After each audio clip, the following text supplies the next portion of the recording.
ए टुनटुनी, मैं तुझे पहले ही बता चुका हूँ कि मुझे बेटियां बिल्कुल पसंद नहीं है। अगर इन तीनों अंडों में से एक भी बेटी निकली तो मैं तुझे अपने साथ नहीं रखूंगा। इन तीनों अंडों में से बेटे ही निकलने चाहिए। देखिए जी, इन तीनों अंडों में से जो भी निकले वो भगवान की ही मर्जी होगी, इसमें मेरा कोई हाथ नहीं है। इतना बोलकर चिंटू चिड़ा वहाँ से चला जाता है। तभी उन तीनों अंडों में से 2 अंडे फूट जाते हैं और उनसे 2 बेटियां निकलती हैं। हे भगवान, ये क्या हो गया? अब मेरे पति इन दोनों बेटियों को देखकर मुझे घर से निकाल देंगे, फिर मुझे अपने बच्चों से दूर रहना पड़ेगा। नहीं नहीं, मैं अपने बच्चों से दूर नहीं रह सकती। मैं ऐसा करती हूँ, चिंटू जी के आने से पहले ही इन दोनों बेटियों को कहीं छिपा आती हूँ। इतना बोलकर टुनटुनी दोनों बेटियों को दूसरी जगह पर ले जाकर छिपा देती है। मेरी बच्चियों, मैं तुम्हारे पास लौट कर आऊंगी, तुम कहीं मत जाना, नहीं तो शिकारी पक्षी तुम्हें खा सकते हैं। इतना बोलकर टुनटुनी अपने घोंसले में वापस जाकर बैठ जाती है। तभी चिंटू चिढ़ा वहाँ आता है। अरे, बाकी 2 अंडे कहाँ गए? यहाँ तो सिर्फ एक ही अंडा है। अजी, थोड़ी देर पहले ही एक शिकारी पक्षी आया था, मुझसे दोनों अंडे छीन कर ले गया।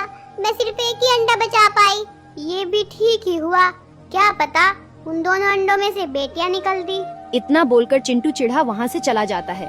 तभी अंडा टूटने की आवाज होने से चिंटू वापस आता है। टुनटुनी बताओ, अंडे से बेटा निकला है या बेटी? अरे, तुम तो रो रही हो, इसका मतलब मैं यही समझू ना कि अंडे से बेटी निकली है? नहीं जी नहीं, ये आंसू तो खुशी के आंसू है। अंडे से तो बेटा निकला है। अरे वाह, अंडे में से बेटा निकला है। आओ बेटा, मैं तुम्हें जंगल में घुमाने ले चलता हूँ। इतना बोलकर चिंटू चिढ़ा अपने बेटे को जंगल में घुमाने ले जाता है। पता नहीं मेरी बेटियाँ कैसी होगी, कहीं कोई शिकारी पक्षी मेरी बेटियों को नुकसान न पहुँचा दे। मैं उनको देख आती हूँ। तभी जैसे ही टुनटुनी अपने बच्चों के पास पहुँचती है। अरे वाह वाह, आज तो एक ही जगह पर 2 शिकारी मिल गए। अब मैं तुम्हें खाकर अपनी भूख मिटाऊंगा। खबरदार, अगर तुमने मेरे बच्चों को हाथ भी लगाया तो मुझसे बुरा कोई नहीं होगा। हा हा हा हा हा, मैं तुम्हारे सामने ही तुम्हारे बच्चों को खाऊंगा। देखता हूँ तुम मेरा क्या बिगाड़ लोगी। जैसे ही शिकारी बच्चों की तरफ बढ़ता है, टुनटुनी उसे मारने के लिए उस पर टूट पड़ती है। दोनों की लड़ाई में टुनटुनी घायल हो जाती है। फिर किसी तरह वो अपने बच्चों को बचाकर घर ले आती है। चिंटू जी, मुझे माफ करना, मैंने इन बेटियों को आपसे छिपाकर पाला है, लेकिन अपनी बेटियों को बचाने के लिए मुझे शिकारी से लड़ना पड़ा, जिसके कारण मैं बहुत घायल हो चुकी हूँ। अब मेरा आखिरी समय आ गया है, आप इन दोनों बेटियों का भी ख्याल रखना। अब मैं इस दुनिया से जा रही हूँ। माँ, माँ, आप हमें छोड़कर नहीं जा सकती माँ, हम आपके बिना कैसे जिएंगे माँ? पिताजी, कुछ कीजिए ना। पिताजी, माँ को अस्पताल ले जाइए, जल्दी करिए पिताजी। तभी चिंटू चिढ़ा टुनटुनी को अस्पताल ले जाता है और उसे वहीं पर भर्ती कर देता है। क्यों ना मैं इस टुनटुनी को यहीं पर छोड़कर चला जाता हूँ। अगर ये बच गई तो इसके इलाज का पैसा भी मुझे ही देना पड़ेगा, इसलिए मैं यहाँ से निकल लेता हूँ। इतना बोलकर चिंटू चिढ़ा टुनटुनी को अस्पताल में ही छोड़कर घर वापस आ जाता है। क्या हुआ पिताजी? माँ कहाँ है पिताजी? आप माँ को साथ क्यों नहीं लाए पिताजी? कहाँ है माँ? तुम्हारी माँ तो मर चुकी है, इसलिए मैं तुम्हारी माँ को साथ नहीं लाया। क्या हमारी माँ इस दुनिया में नहीं रही? पिताजी, हम आखिरी बार अपनी माँ को देखना चाहते हैं, हमें उनके पास ले चलिए। नहीं नहीं, अब मैं तुम्हें तुम्हारी माँ के पास नहीं ले जा सकता, क्योंकि मैं तुम्हारी माँ का अंतिम संस्कार कर आया हूँ। इतना सुनकर बेटियां बहुत रोईं। तभी चिंटू चिढ़ा कुछ सोचने लगता है। ये बेटियां तो मुझ पर आफत बन गई है, मैं अकेले भी अपनी जिंदगी नहीं काट सकता।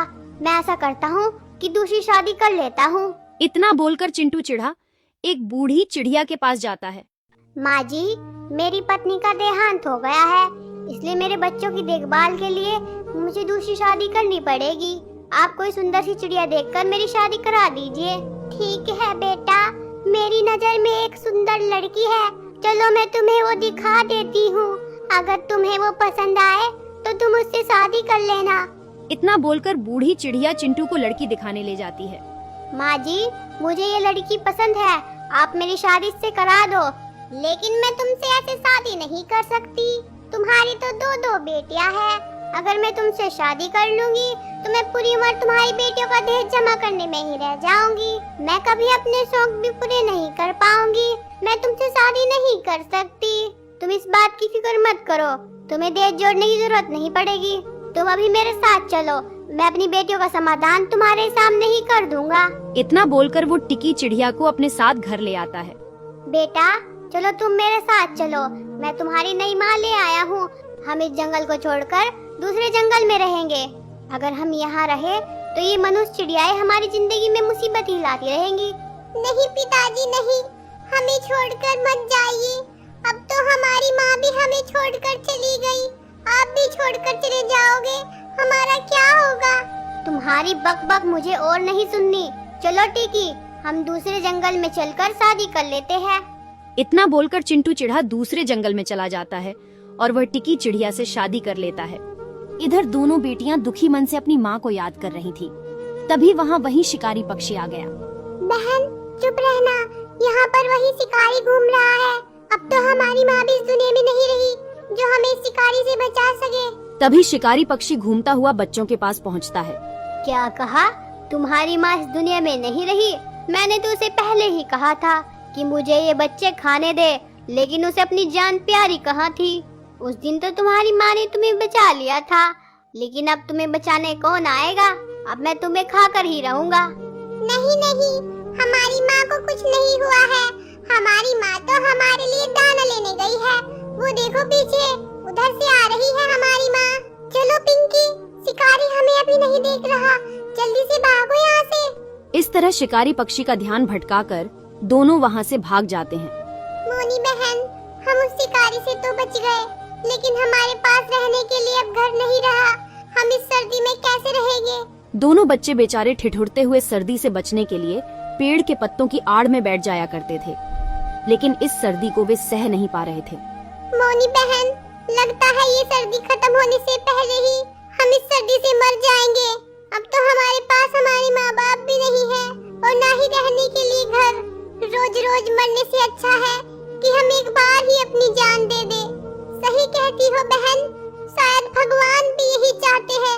चलो हम किसी कुएं में कूदकर अपनी जान दे देते हैं। तभी वे दोनों कुएं के पास जाती है।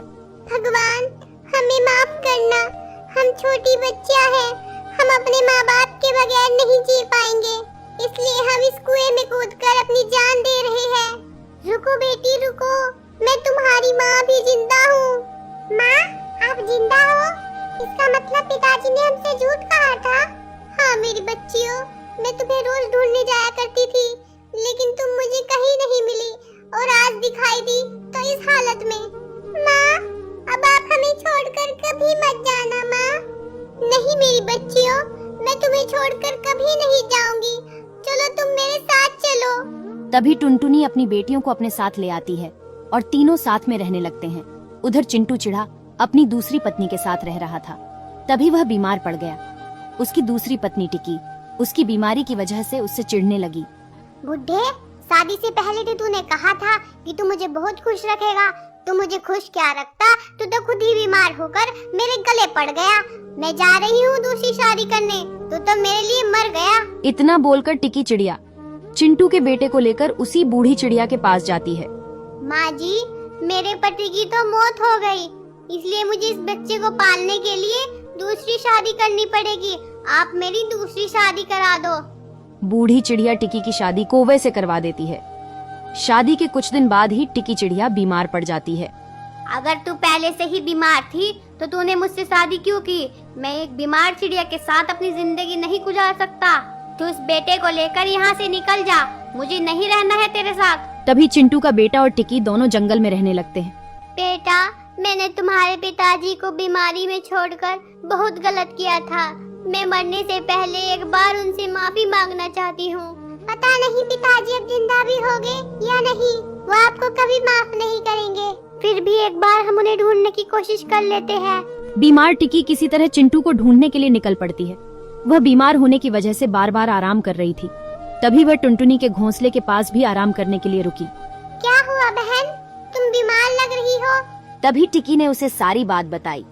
टिकी जान गई थी कि चिंटू की पहली पत्नी टुनटुनी थी और टुनटुनी को भी पता चल गया था कि चिंटू ने दूसरी शादी टिकी से ही की थी। तभी सभी चिंटू को ढूंढते हुए चिंटू के पास पहुँचे। चिंटू एक पेड़ के पास उदास बैठा हुआ था। तुम लोग मुझे ढूंढते हुए यहाँ आए हो ना? मैंने तुम्हारा बहुत इंतजार किया। मैंने तुम सबके साथ बहुत बुरा किया था, मुझे माफ कर दो। आप माफी ना मांगो, आपको अपनी गलती का एहसास है, यही काफी है। आप हमारे साथ चलिए, हम सब मिलकर रहेंगे। चिंटू जी, मैंने आपके बीमार होने पर आपको छोड़ दिया था, मुझे माफ कर देना चिंटू जी। इतना बोलकर टिकी चिड़िया की मौत हो गई। फिर चिंटू चिढ़ा टुनटुनी और उनके बच्चे साथ में रहने लगे।